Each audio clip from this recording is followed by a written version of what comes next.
Hey there, my gardening friends at Lincoln Elementary School.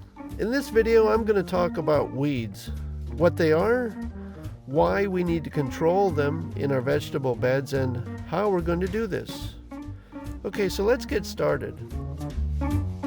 About a month ago, we planted a lot of different types of beautiful vegetables in our beds. We planted lettuce, beets, green kale, green cabbage, and purple cabbage. But what I also noticed the other day was there's a bunch of other plants in our beds that are also growing really well, and those plants are weeds.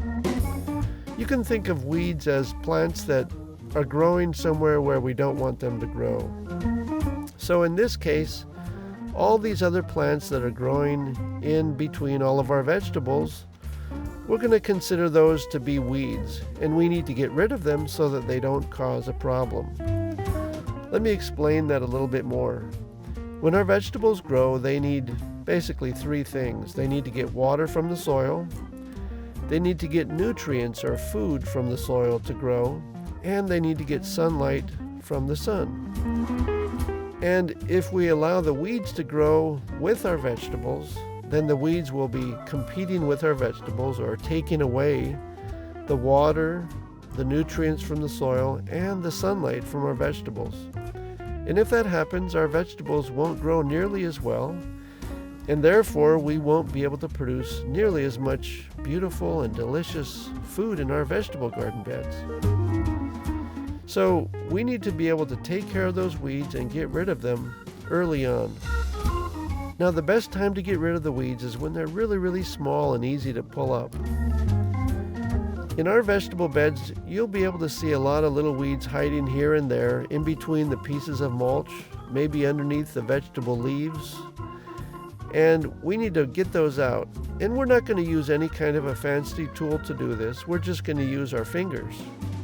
So you can reach down in there in the bed and pull up the weeds one by one, and then just leave them on the surface of the soil so that they can decompose or become part of the soil, just like the mulch will eventually become part of the soil.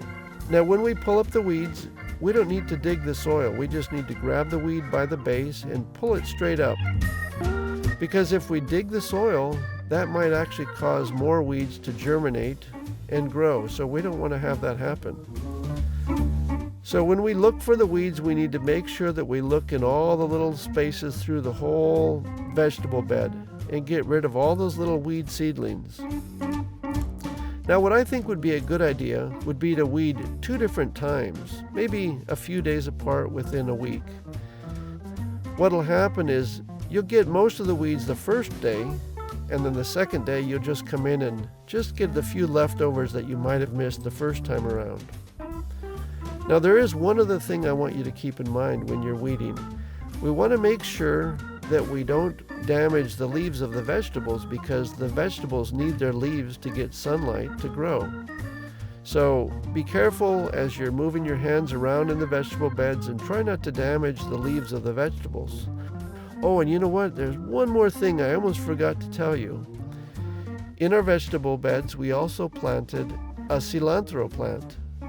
So the cilantro was planted there to provide flowers and food for beneficial insects like hoverflies that help us to control aphids in our vegetable beds. So obviously we want to make sure that we leave the cilantro there. So you want to leave all the vegetables there, and you want to also leave the cilantro plant. That's about it. Have fun weeding and have fun watching your vegetables grow, because in a little bit we'll be able to start eating them. Take care.